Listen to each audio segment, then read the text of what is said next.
आज Doubtnut app download करें।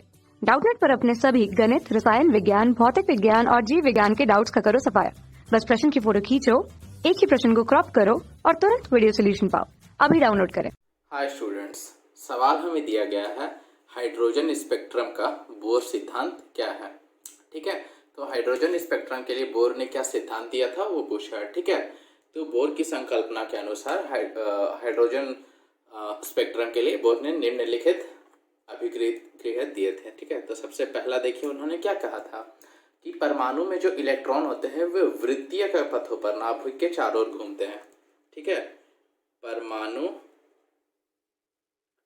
में इलेक्ट्रॉन, ठीक है, परमाणु में जो इलेक्ट्रॉन रहता है वो वृत्तीय पथों में नाभिक के चारों ओर घूमते हैं। ठीक है, नाभिक के चारों ओर घूमते हैं। ठीक है, तो देखिए इसका तात्पर्य क्या है कि देखिए कोई भी परमाणु उसका अगर नाभिक ले लें, ठीक है, नाभिक में क्या प्रोटॉन यानी प्लस और न्यूट्रॉन जो न्यूट्रल रहता है यानी उदासीन रहता है वो रहता है। ठीक है, ये मान लीजिए इसका क्या है, केंद्रक है। ठीक है, न्यूक्लियन, ये न्यूक्लियन जिसको बोलते हैं, मतलब प्रोटॉन और न्यूट्रॉन। तो जो इलेक्ट्रॉन रहता है वो इसके चारों ओर वृत्तीय कक्षाओं में घूमते रहता है। ठीक है, ये इलेक्ट्रॉन मान लीजिए घूम रहा है इसके चारों ओर वृत्तीय कक्षाओं में। ठीक है, तो ये बोर की पहली संकल्पना थी। ठीक है, चूंकि हाइड्रोजन का था तो हाइड्रोजन के लिए बस एक ही इलेक्ट्रॉन होगा। ठीक है, सिर्फ एक इलेक्ट्रॉन होगा। अब देखिए दूसरा उन्होंने क्या कहा था, देखिए दूसरा उन्होंने कहा कि स्थिर विद्युतीय आकर्षण के अधीन पर परिक्रमा करते हुए इलेक्ट्रॉन अपनी विशेष कक्षा में, ठीक है, बहुत सारी कक्षा है, तो वो अपनी विशेष कक्षा में बिना ऊर्जा उत्सर्जन के अनिश्चित काल तक रह सकते हैं। मतलब देखिए यहाँ इलेक्ट्रॉन जो कि कितना ऋणात्मक आवेश है और बीच में प्रोटॉन है जो धनात्मक आवेश है, तो दोनों के बीच कुछ विद्युत आकर्षण बल होगा। ठीक है, तो इस विद्युत आकर्षण बल के कारण ये अपने वृत्तीय कक्षा में बिना कोई ऊर्जा उत्सर्जन के अनिश्चित काल तक रह सकता है। ठीक है, तो दूसरा कथन क्या था उसका कि स्थिर विद्युतीय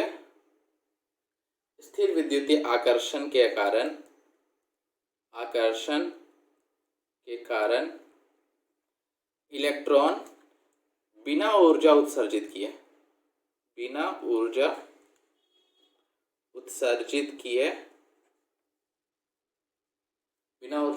किए अनिश्चित काल तक अपनी कक्षा में रह सकते हैं। अनिश्चित काल तक अपनी कक्षा में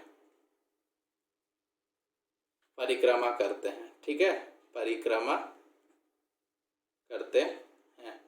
ठीक है, ये बोर का दूसरा सिद्धांत था।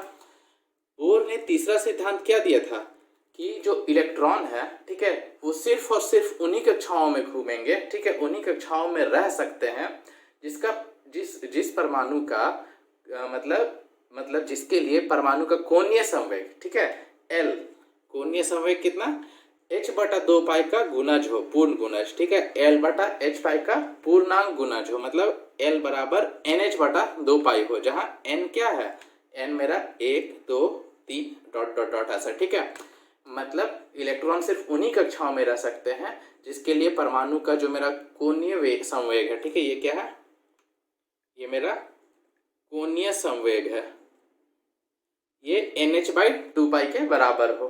ठीक है, यहाँ H क्या है, ये प्लैंक का नियतांक है। ठीक है, और उन्होंने अपना चौथा कथन दिया था उसके अनुसार कि जब इलेक्ट्रॉन उच्च ऊर्जा कक्षा से निम्न ऊर्जा कक्षा में आता है तो ऊर्जा का उत्सर्जन होता है। ठीक है, ऊर्जा स्तर मान लीजिए ये मेरा ऊर्जा स्तर है।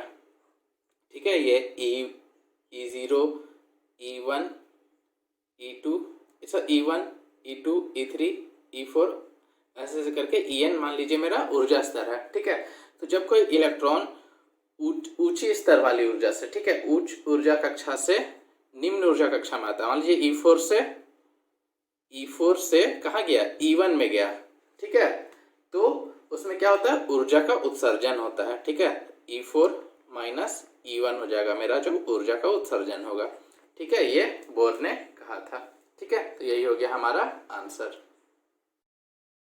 कक्षा 6वीं से 12वीं से लेकर नीट, IIT, JEE वो एडवांस के लेवल तक 1 करोड़ से ज्यादा छात्रों का भरोसा। आज ही डाउनलोड करें डाउटनेट ऐप या व्हाट्सएप करें अपने सारे डाउट्स 8400 400 400 पर।